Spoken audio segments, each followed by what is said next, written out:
We've had these pigs now since March 1st, somewhere along in there, not exactly sure, but they have grown tremendously. I've been really pleased with the amount of growth and the amount of weight that they have been putting on. And of course, there's a certain weight that you need to know so that you know when to take them to the processor. Now, that weight for me is going to be around 220 to 250, somewhere between those numbers, between that range somewhere. And of course, I don't have a scale, but I found a way that you can actually measure a pig, certain places on the pig, and take those measurements and do some kind of a crazy math formula and figure out the weight just by measurements. So that's what we're going to do real quick. The last time that I weighed Applewood, the brown one, he weighed 113 pounds according to this measurement. I think that was about 3 weeks ago. I want to measure him again just to see. Trying to weigh Cherrywood as well, but last time he wouldn't let me measure him. So we'll try and see what happens.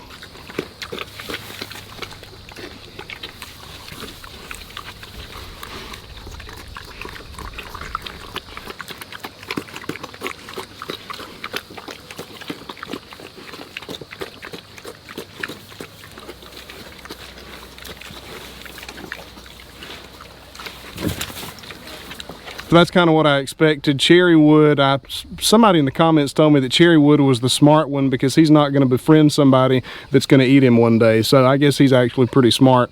So what we do here is we take the heart girth, which is that first measurement behind the front legs, around, right behind the front legs that we did around him, the circumference, I guess, and that was 37 inches. And we're going to take that number and we are going to square that. So 37 times 37 gives us 1,369. Then we're going to take that measurement and we're going to multiply that by the length from the base of the ears to the base of the tail, which was 38 inches. And that's going to give us 52,022. And we take that number and we divide it by 400, which gives us 130. So Applewood, looking like he is weighing about 130 pounds right now, which is great. We've only got about 100 more pounds to go, and that is a gain of what, 17 pounds in 3 weeks. So I just went back and looked, and it was actually June the 7th when I measured the last time and weighed the last time. So 17 pounds in over 3 weeks, maybe 3.5 weeks or so. That seems awfully slow.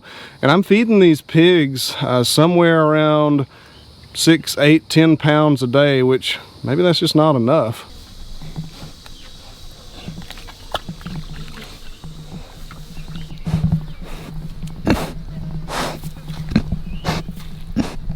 I really appreciate that.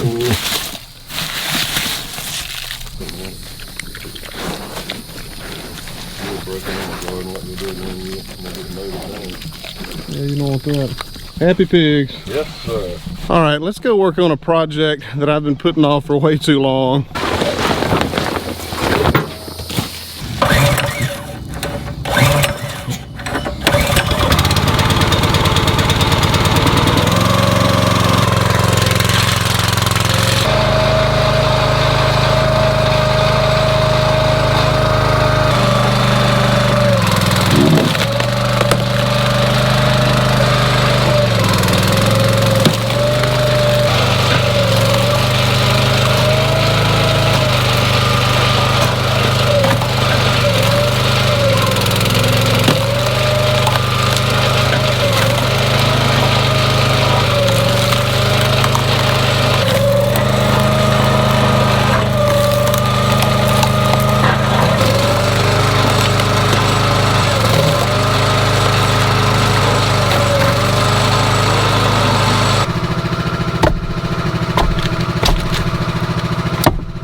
makes me feel a whole lot better. We got all the rounds of wood out of the yard here. Looks a whole lot better out there. And we've got most, if not all, of what we'll need for the year. It doesn't get super cold here, and we don't use a ton of wood, but we do use some.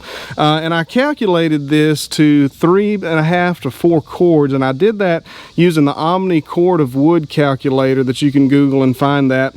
But how I calculated it is the inside of this building here is 11 feet long. Actually, it's closer to 11 3/4, but I called it 11. So you've got about 11 and a half feet from here to there, and we've got 3 stacks here. 2 of those stacks are 4 feet high, and one of the stacks is about 6 inches to 1 foot high. So how I did it was I said we've got 11 feet of length, we've got 5 feet of width, because each of these stacks is 20 inches wide. 20, 20, and 20 make 60, which is 5 feet.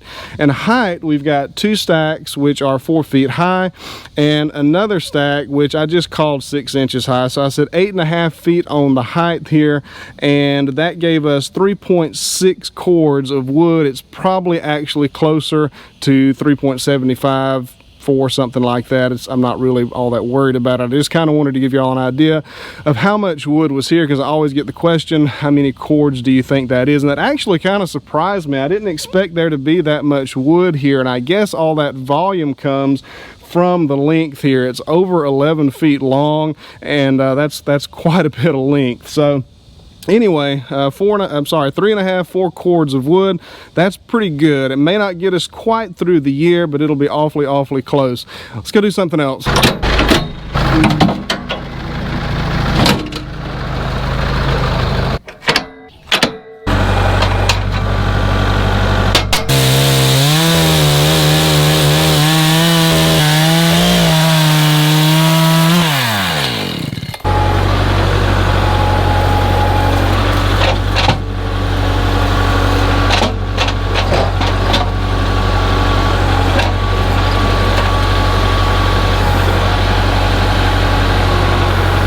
For everybody who watched part 1 of the chicken house build project, you know that we stopped right at the foundation. So now we're at the point where we need to get the subfloor trimmed out, and after that we'll be able to frame up these walls here. And in order to frame up those walls, I need a whole bunch of 2x4s. My cut list that I built before I built the foundation, or that I made before I made the foundation, tells me that I need 42 2x4s to make this happen. The building actually came out to just a little bit bigger than what I had originally planned, so I'll try to get a few extras just to make sure I've got what I need. But we're going to start with this log right here, so let's get going.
So that log did a little bit better than I thought it was going to do. We ended up getting 10 2x4s out of this log. That's the great thing about doing true 2x4s is naturally you get a lot more lumber than you would get with 2x6s like we did on the last milling video for the joists and stuff for the chicken house.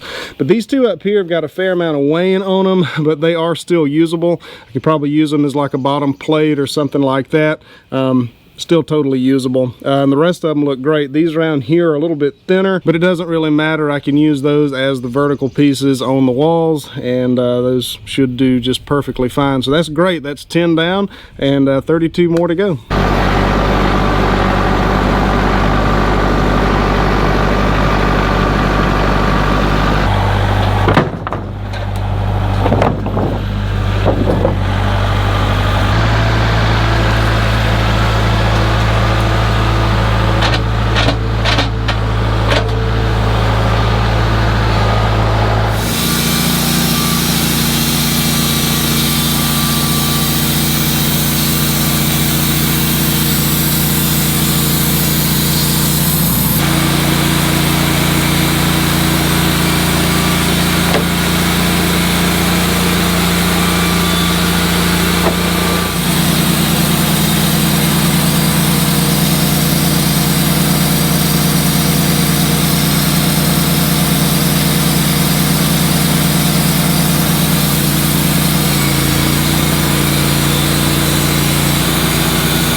Some of you might remember these cants here. I cut these at Eric's place a very long time ago, and I brought them back to the house and I stacked them and put stickers in the middle of them, and I just never got around to doing anything with them. So let's cut into one of these and see if it's still got some usable lumber in it. It's by the outside it looks like it could probably go either way. We're gonna have to shave off some. We'll just see what the inside looks like.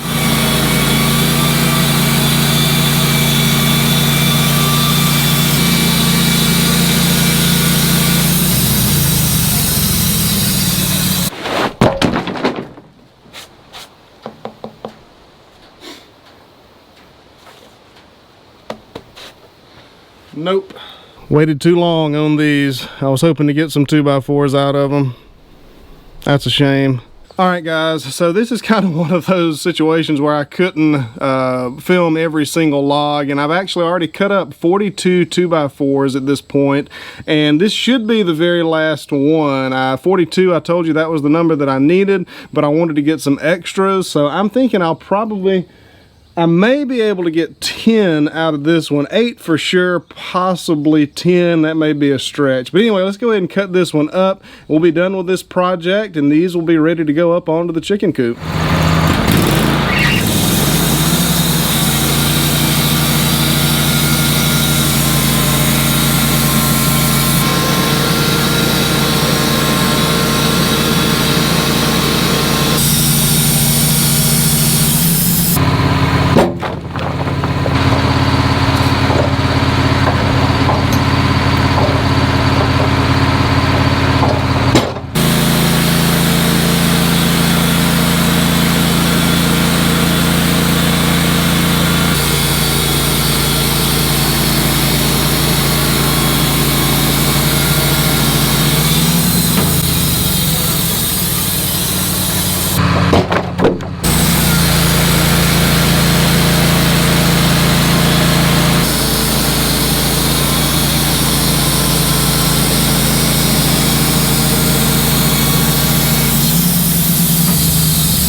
Well, unfortunately, I only got 8 out of that one. 10 was just a little bit ambitious. One of these does have a fair amount of weighing on it towards one end, but I think it certainly can be used for something. And that gives me 50 2x4s to frame up this chicken house with, and I should be able to start on the framing, not tomorrow, but probably the next day.